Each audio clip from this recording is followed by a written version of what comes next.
To ban a form of music they say has disturbing satanic overtones. It's called black metal music.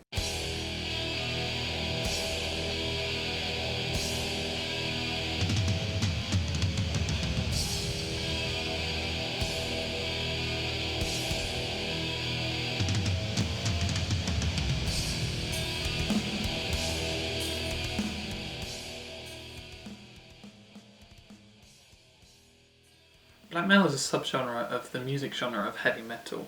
It remains as one of the most aggressive and extreme subgenres, and from an outsider's perspective, it can seem quite inaccessible. The ideology, image, people, incredibly loud and distorted music, all being different parts to lose yourself within. But to start this documentary off, we need to define exactly what black metal is. Now, it can be hard to define black metal given it has so many different subgenres. It's a bit of an umbrella term, but normally black metal is characterised by its fast tempos, tremolo picking with the guitars, shrieked vocals, and a chordal song structure which is very similar to punk. Another common staple of black metal is completely incomprehensible logos, which are just impossible to read unless you know what they say, and even then it can be tough. A lot of bands, especially from the early Scandinavian scenes, used intentionally poor recording equipment to get that raw, thin sound to their music, to make it as inaccessible as possible. Lyrically speaking, they often centre around dark or extreme topics that can sometimes dip into fantastic, for example, vampires.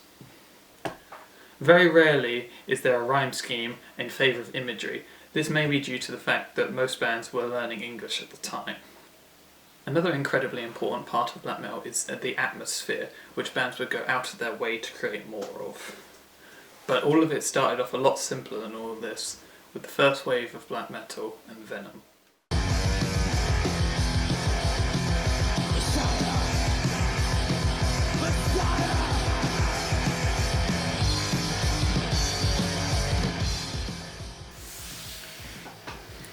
The first wave of black metal began with the release of Venom's first album, Welcome to Hell, in 1981.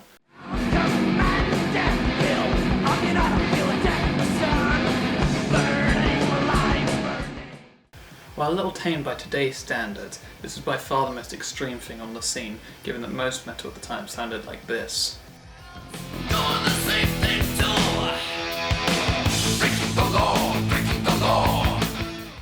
The fuzzy and poorly recorded sound was what really made this album stand out against everything else, and it obviously later on became a massive staple for the genre. Venom's sophomore album, Black Metal, was what ended up becoming the name of the subgenre, purely because of how influential Venom were on the scene. In 1983, the Swedish band Battery would form, taking heavy inspiration from Venom's style, but also laying down more foundations for what black metal would become. With raspy and more shrieked vocals, and later on in their career, a sense of atmosphere, this band's sound, especially at the beginning of their career, would sound much closer to what black metal would become in the early 90s.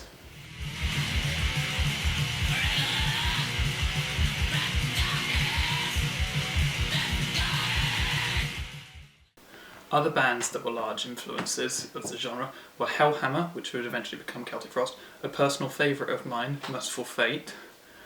But the rise of death metal in the early 80s from Florida would unfortunately overshadow the first wave.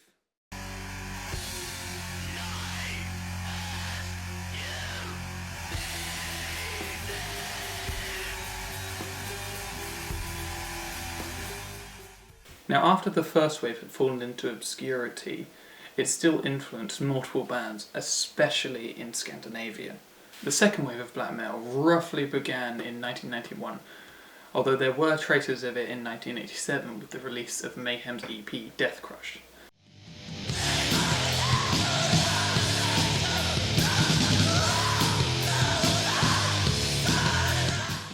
The second wave was much more extreme than the first wave. Louder and more shrieked vocals, corpse paint, more guitars and bass distortion, purposefully poor sound, and a lot more ideology and imagery.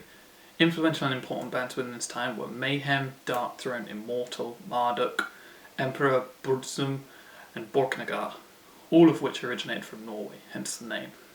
The scene was incredibly controversial and often made the news due to its extremity.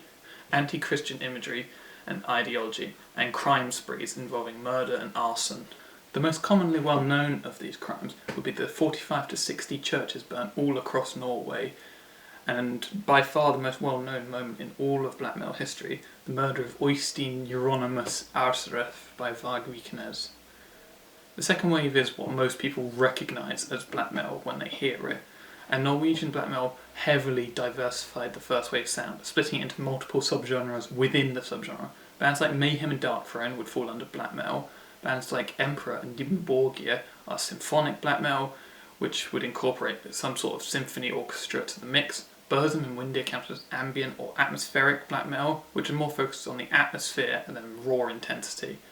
And this is only a few of the subgenres, the list is humongous, with lots of bands dipping in and out of each one and blending some together. Now, to show how normal people hear any kind of black metal, I let my mother listen to a random track, one of the most influential and well-known tracks, Dunkelheit by Burzum. Drink. Hi, I'm Jane. I'm Tom's mum. I am here to talk about thrash metal, death metal, dark metal, something. Black metal. Black metal even.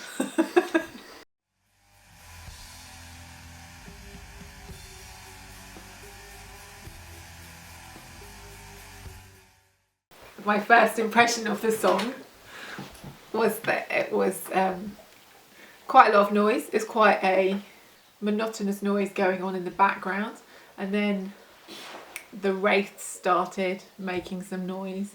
Then there was a little bit of melody in there, and then we were back to the wraiths making some sort of shouty, screaming noise.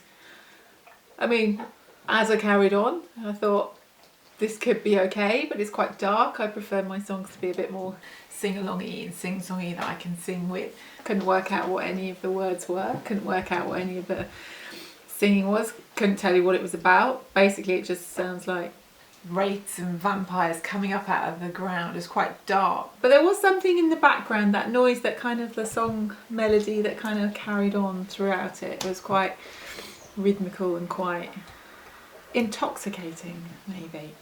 Would you ever listen to it again? Not by choice.